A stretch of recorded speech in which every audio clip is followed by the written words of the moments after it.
మన కూటమి ప్రభుత్వం వచ్చిన తర్వాత మన ముఖ్యమంత్రి గౌరవనీయులు నారా చంద్రబాబు నాయుడు గారు మొట్టమొదటిసారిగా ఆలూరు నియోజకవర్గంలో మన ఆస్పరి మండలానికి ఈ రోజు పిహెచ్సి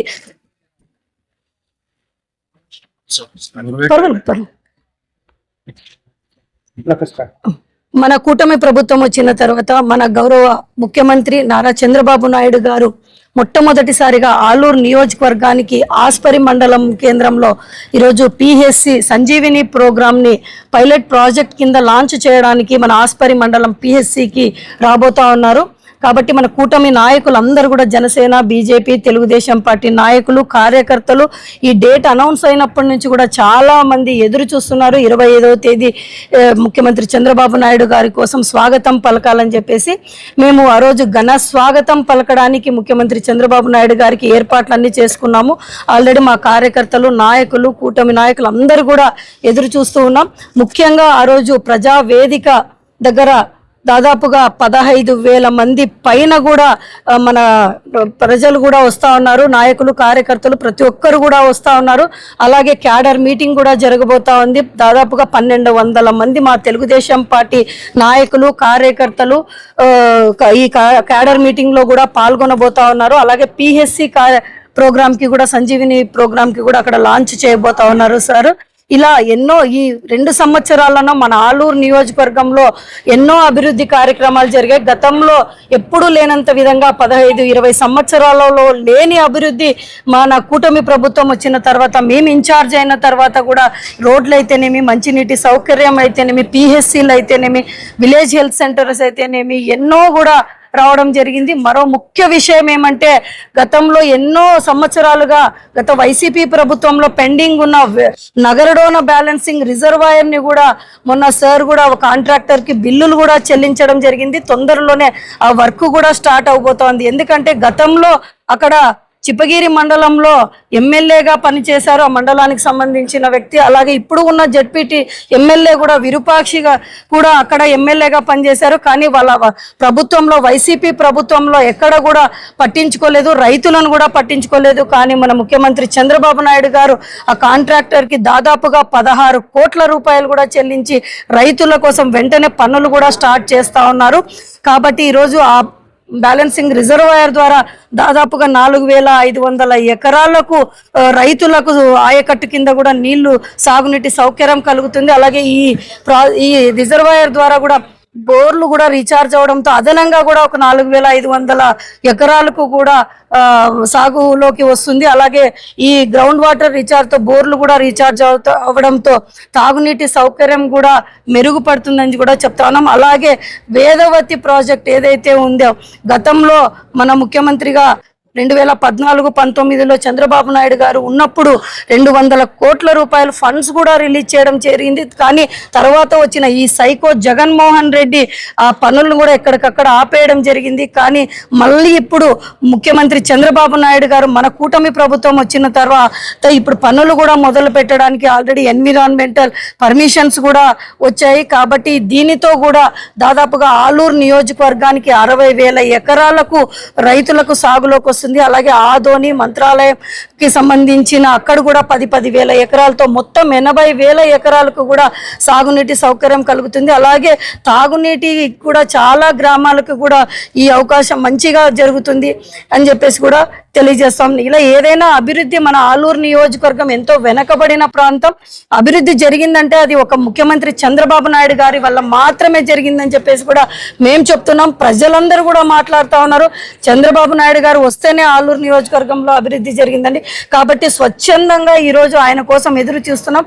భారీగా స్వాగతం పలికి ఈ ప్రజా వేదిక ప్రాంగణాన్ని కూడా విజయవంతం చేసి కూడా మేము సార్తో కూడా మంచిగా ఇంకా ఎన్నో ఫండ్స్ కూడా వచ్చే విధంగా కూడా ఆయన ఎన్నో ఇంకా కూడా ఆలూరు నియోజకవర్గానికి ఎన్నో వరాలు కూడా ఇవ్వబోతా ఉన్నారని చెప్పి కూడా తెలియజేస్తాం. అందరికీ నమస్కారం.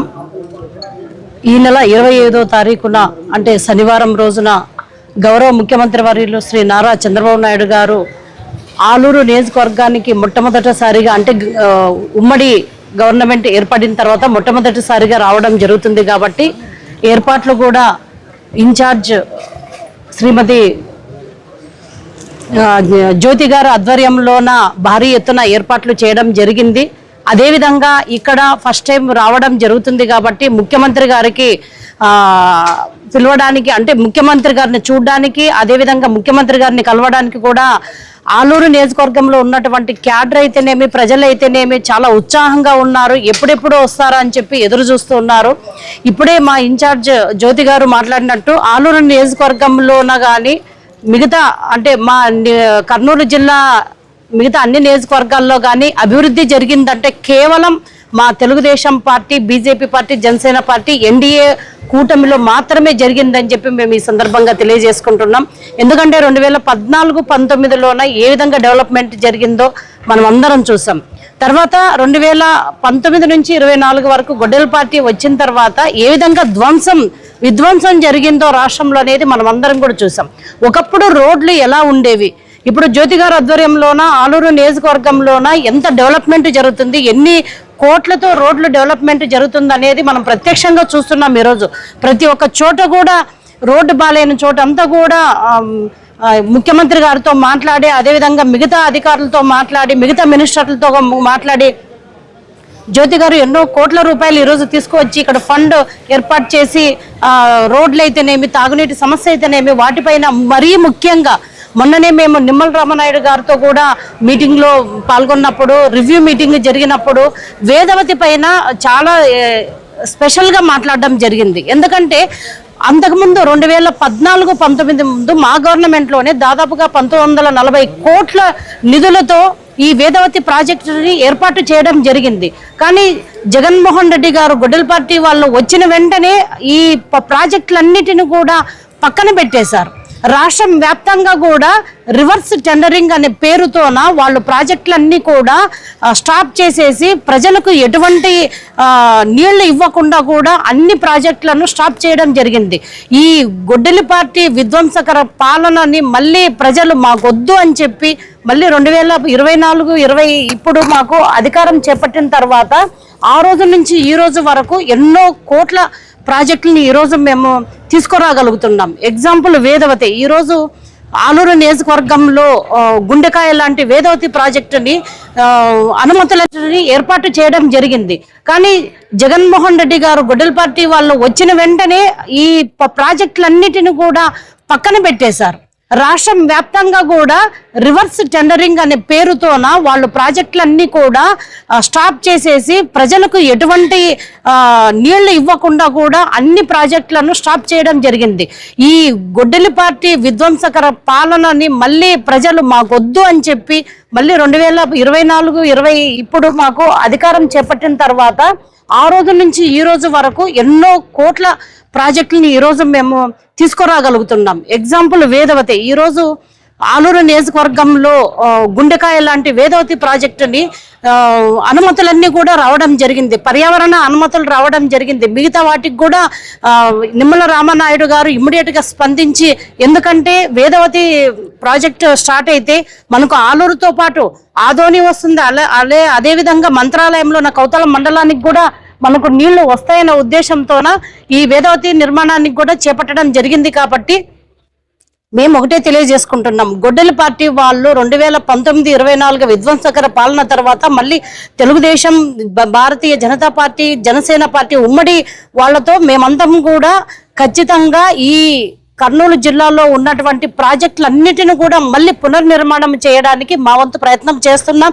అదేవిధంగా వేదవతితో పాటు ఆర్డీఎస్, గుర్రాఘవేంద్ర, గుండ్రేవుల ప్రాజెక్టు వీటన్నిటినీ కూడా తొందరలోనే నిర్మాణాలు స్టార్ట్ అవుతాయని చెప్పి ఈ సందర్భంగా తెలియజేసుకుంటాం. మొన్ననే పత్తికొండకి, జొన్నగిరికి మీరు వచ్చినప్పుడు రివ్యూ మీటింగ్ లో కూడా చంద్రబాబు నాయుడు గారు దాదాపుగా 100 కోట్లు విడుదల చేయడం జరిగింది. కాబట్టి వీటన్నిటికీ ఏమైనా చిన్న చిన్న పనులు ఉంటే ఫస్ట్ స్టార్ట్ చేయండి అని చెప్పి విడుదల చేయడం జరిగింది. కాబట్టి మరీ ముఖ్యంగా ఆలూరు నియోజకవర్గంలో ఎప్పుడెప్పుడా ఎదురు చూస్తున్నటువంటి కార్యకర్తలు, ఇక్కడ మా పార్టీ ఎమ్మెల్యేగా గెలవకపోయినా కూడా దాదాపుగా 30 సంవత్సరాలకు పైగా కార్యకర్తలు అందరూ కూడా ఎంతో పట్టుదలతో తెలుగుదేశం పార్టీ ప్రభుత్వం రావాలి, తెలుగుదేశం పార్టీ ఇక్కడ ఎమ్మెల్యే గెలవాలని ఎంతో మంది కూడా శ్రమించినటువంటి కార్యకర్తలు, నాయకులు చంద్రబాబు నాయుడు గారు కోసం 1000 కళ్ళతో ఎదురు చూస్తున్నారు. వాళ్ళకి ఈ రోజు శుభవార్త అనే చెప్పాలి. ఎందుకంటే క్యాడర్ మీటింగ్ లో దాదాపుగా గంట పైనే కూర్చుంటారు సార్. మీ అందరితో మాట్లాడతారు, అన్ని విషయాలు కూడా కూలంకషంగా చర్చిస్తారు. కాబట్టి ప్రతి ఒక్క కార్యకర్త కూడా చాలా ఉత్సాహంగా రాబోయే ఎలక్షన్స్ లో, మాకు తొందరలోనే స్థానిక సంస్థల ఎలక్షన్స్ వస్తున్నాయి, వాటన్నిటికీ కూడా ఇదంతా ఒక బూస్టింగ్ లాగా మాకు ఉపయోగపడుతుందని చెప్పి ఈ సందర్భంగా తెలియజేసుకుంటూ, మరీ ముఖ్యంగా చంద్రబాబు నాయుడు గారు కర్నూలు పశ్చిమ ప్రాంతంలోన దాదాపు ఇప్పుడు 3వసారి రావడం, అంతకుముందు అంటే నేను అధ్యక్షురాలు అయిన తర్వాత 3వసారి రావడం, అంతకుముందు కూడా వచ్చారు. ఎందుకు ఇంత అదే పనిగా వస్తున్నారంటే కర్నూలు పశ్చిమ ప్రాంతం వలసలకు పేరున్న ప్రాంతం కాబట్టి ఈ వలసల నివారణ చేయాలి, వలసలని పూర్తిగా నిర్మించాలి, ప్రాజెక్టులని ఏర్పాటు చేయాలి. అదేవిధంగా డ్రింకింగ్ వాటర్ కూడా చాలా ఇబ్బందికరంగా ఉంది కాబట్టి వాటిని కూడా మనం అంటే రెక్టిఫై చేసుకోవాలి. ఎందుకంటే 50 సంవత్సరాల క్రితం ఏర్పాటు చేసిన పైప్ లైన్లే ఇప్పటి వరకు ఉన్నాయి. దాదాపుగా 50 సంవత్సరాల క్రితం ఉన్నటువంటి జనాభాకి ఇప్పుడు పెరిగినటువంటి జనాభాకి మనకి సరిపోవట్లేదు. కాబట్టి వాటిని కూడా అధికారులు ఎస్టిమేషన్ వేసి ఇవ్వడం జరిగింది. కాబట్టి ముఖ్యమంత్రి గారికి వీటన్నిటిపైన ఖచ్చితంగా రాబోయే కాలంలోన కర్నూలు ఖచ్చితంగా అభివృద్ధి దిశలో వెళ్తుంది. సంక్షేమంతో పాటు అభివృద్ధి పైన కూడా మేము దృష్టి పెట్టాము. కాబట్టి ఖచ్చితంగా కర్నూలునే మా ఉన్నటువంటి ఎమ్మెల్యేలు అయితేనేమి, ఇన్ఛార్జీలు అయితేనేమి, మినిస్టర్లు అయితేనేమి, అదేవిధంగా నిమ్మల రామానాయుడు గారి సహకారంతో కర్నూలుని అభివృద్ధి దిశలో ఏర్పాటు చేసే విధంగా మేమందరం కూడా ప్రయత్నం చేస్తాం. 25వ తారీఖు మన రాష్ట్ర ముఖ్యమంత్రి వర్యులు నారా చంద్రబాబు సార్ గారు కర్నూలు జిల్లా ఆలూరు వెనుకబడిన నియోజకవర్గానికి రాబోతున్నారు. ఈరోజు ఈ 2-3 నెలల్లో మా కర్నూలు జిల్లా పశ్చిమ ప్రాంతంలో ఎమ్మెనూరు, మంత్రాలయం, ఆలూరు, కర్నూలుకి ఎన్నోసార్లు వచ్చిపోయినారు. మీరు అందరూ గ్రహించాలి. గతంలో జగన్మోహన్ రెడ్డి గారు భద్రత వేసి పైన వచ్చి భద్ర కట్టుకొని వచ్చి ఎట్లా పోయామని మీరే చూడండి.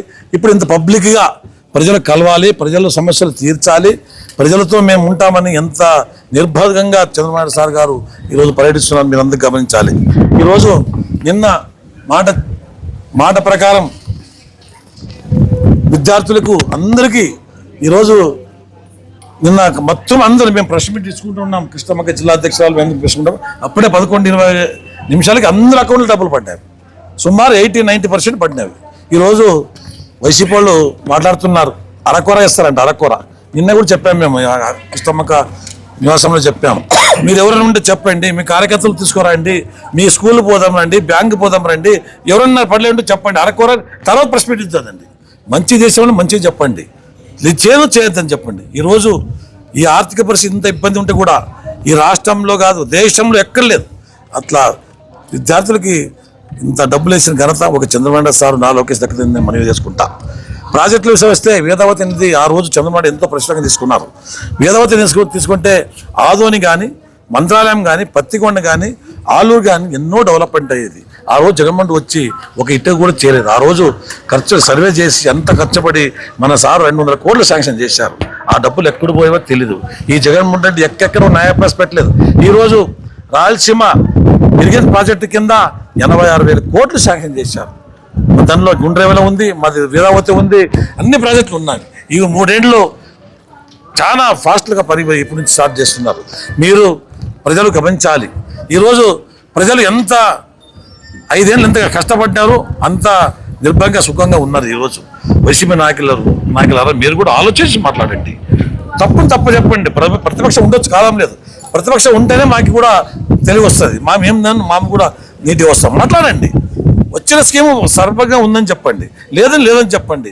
ఈరోజు ఇంత కష్టపడి 76 ఏళ్ల ముఖ్యమంత్రి గారు ఈరోజు చిన్న పిల్లడుగా పలుకుతున్నాడు. ఆ రాష్ట్రంలో లేదు. నెల కాలేదు హొస్పేట డ్యాములో ఇమ్మీడియట్లీ తీసుకొని హొస్పేట రైతుల కోసమని ఇమ్మీడియట్లీ మన 50 కోట్లు మన రాష్ట్రం నుంచి ఫస్ట్ స్టేషన్ ఘనత మాకు దక్కిందాడు. గేట్లు 32 గేట్లు సరి చేసేకి. ఈరోజు కర్ణాటకలో గత మోహన్ రెడ్డి ఎక్కడ ఒక ప్రాజెక్టు కానీ ఇంకోటి కానీ ఎక్కడ ఉన్నాయో పెట్టలేదు. ఈరోజు ఇరిగేషన్ కింద కాలువకు కానీ చెరువుకు కానీ 5 ఏళ్ళు ఎక్కడ న్యాయపరిస్థితి పెట్టలేదు. ఈరోజు మేము బ్రహ్మాండంగా 10 లక్షలు ఇస్తున్నాం ఇరిగేషన్కి, ప్రాజెక్టులకి. తర్వాత ఇరిగేషన్కి 20 లక్షలు ఇస్తున్నాం. రైతులకు ఏం సమస్య ఉంటే చేసుకుంటూ చెప్తున్నాం. ఈరోజు రైతుల ప్రభుత్వం ఇది. రైతుల కోసం 20,000 ఇస్తున్నాం. మరి ఇంకా ఎన్నో సంక్షేమ పథకం. ఇప్పుడు మొన్న రైతులకి ఇన్సూరెన్స్ క్రాప్ కూడా చంద్రబాబు ఎంత ఈ పక్కన కర్ణాటక లేదు ఇదే ఇన్సూరెన్స్ కట్టింది మనకి. నేను పక్కన కర్ణాటక ఉన్నా కదా, కర్ణాటక భూమి ఉంది నాది, కర్ణాటక లేదు. ఈరోజు ఆంధ్రప్రదేశ్లో చంద్రబాబు ఎంత కష్టపడి ఈ ఇన్సూరెన్స్ క్రాప్ తీసుకుని వస్తే వీళ్ళు ఏమో మాట్లాడుతారు, అమ్మఒడికి డబ్బులు లేవంట ఇన్సూరెన్స్ కడుతున్నా అంటే ఏమన్నా మాట్లాడే దాంట్లో విధానం ఉండాలి. ఎట్లా ఇప్పుడు డైరెక్ట్ కంపెనీ పోతున్నారు, టాటా కంపెనీ, ఇంకొక కంపెనీ, 2 కంపెనీలు డబ్బులు డైరెక్ట్ పోతున్నవి. ఈ డబ్బులు ఎవరికి వస్తాయో అర్థం ఆలోచన చేయకుండా ఈరోజు మీ పిల్లలకి డబ్బులు పడలేదా ఆలోచన చేయండి. మీరు అవకాశం ఉంటే మాట్లాడదని అంత మాట్లాడదండి. రైతుల్ని మొప్పబెట్టద్దండి. రైతులు చాలా హుషారుగా ఉన్నారు, మీ మాట కూడా తినరు. కొంతమంది ఎవరో ఉంటాయి, మీరు మీ కార్యకర్తలు ఎవరైనా నష్టపోతే మీకు కదా. ఈరోజు ఎంత కష్టపడి ప్రశాంతంగా సారు 30వ తారీఖు ఇచ్చాడు క్రాప్ డ్యామేజ్. ఈరోజు వర్షాలు లేవు, ఎల్లివ ప్రభావం వల్ల వర్షాలు లేవు. ఎంత ముంజాగ్రత్తతో ఈరోజు దేశంలో ఎక్కడే క్రాప్ డ్యామేజ్ ఈరోజు ఆంధ్రప్రదేశ్లో ఉంది. దీన్ని గమనించాలి, వైసీపీ నాయకులు గమనించి మాట్లాడాలి. ఈరోజు రైతులు మభ్యపెట్టేది, స్కూల్ పిల్లల్ని మభ్యపెట్టేది, ఇవన్నీ చేస్తే రాబోయే రోజుల్లో మీకు ఇబ్బంది పడతారు. ఆల్రెడీ ప్రజలు నిర్ణయం తీసుకున్నారు. ఈరోజు ఎంత హుషారుగా ఉన్నారు. ఆలూరు హాస్పిటల్ వస్తారంటే చంద్రబాబు వస్తారు హాస్పిటల్కి. ఎంతోమంది స్వచ్ఛందంగా వచ్చే రెడీ ఉన్నారు, ఇక్కడ ఎంతోమంది వచ్చిన రెడీ ఉన్నారు. మీరు గమనించాలి, మీది కథ అయిపోయింది, ఇంక చాలు. 5 ఏళ్ళు చేశారు, మీకు అవకాశం ఇచ్చారు. రాబోయే రోజుల్లో 5వ నారా చంద్రబాబు గారు ఈ రాష్ట్రానికి ముఖ్యమంత్రిని అవుతారని కోరుకుంటూ ఈ అవకాశం ఇచ్చిన అందరికీ నమస్కారం. నా పేరు మాన్వి దేవేంద్రప్ప, పూర్వకర్మశీలం.